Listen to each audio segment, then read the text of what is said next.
Hey guys, this is Chhabra from Asylum, Mumbai, India.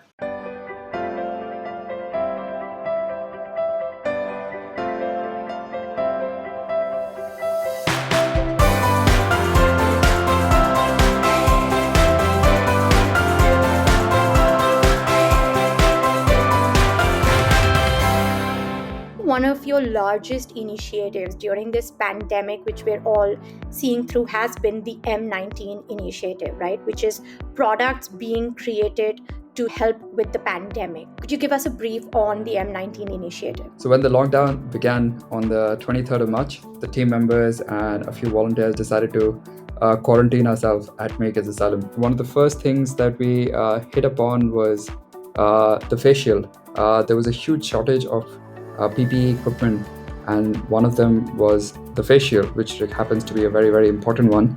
And face shields weren't really made in India ever before. This is like the first time that now India is making them at such a scale. While people were 3D printing them in different parts of the world, we opted to go for laser cutting because it's faster, better, and cheaper.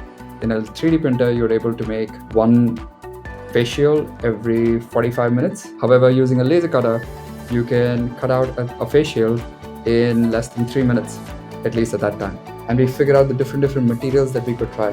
So we started with wood. We realized wood is porous, so you're not supposed to use that in the ICU. Then we started with acrylic. Acrylic is brittle, hence it's a bad idea to use that again. Then we finally found a very, very exciting material which is called foam board. And foam board is something that's commonly used in marketing material, and it's super cheap.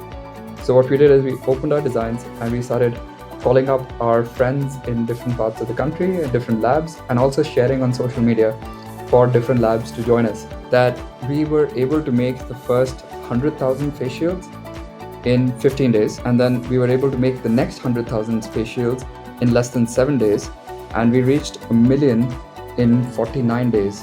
When we started reaching out to the other labs and makers, we were able to, towards the end, get 42 cities, towns, and villages activated to start making these shields. So we had people in Jammu and Kashmir, people in Guwahati, people in Jaipur, people in Odisha, people in Karnataka, people in Mumbai, people in Delhi, everywhere across India, literally the north, south, east, west of India, making the same shield, because we realized of the entire problem that we were facing regarding the shipping and sourcing. So when we opened out and reached out to the other labs, we gave them the designs and we opened up the designs on GitHub. So we completely open sourced everything. One of the biggest reasons to do that was that there was no time to think about patenting. What we were trying to do was to basically be able to service our healthcare system at that time, because that was what was important.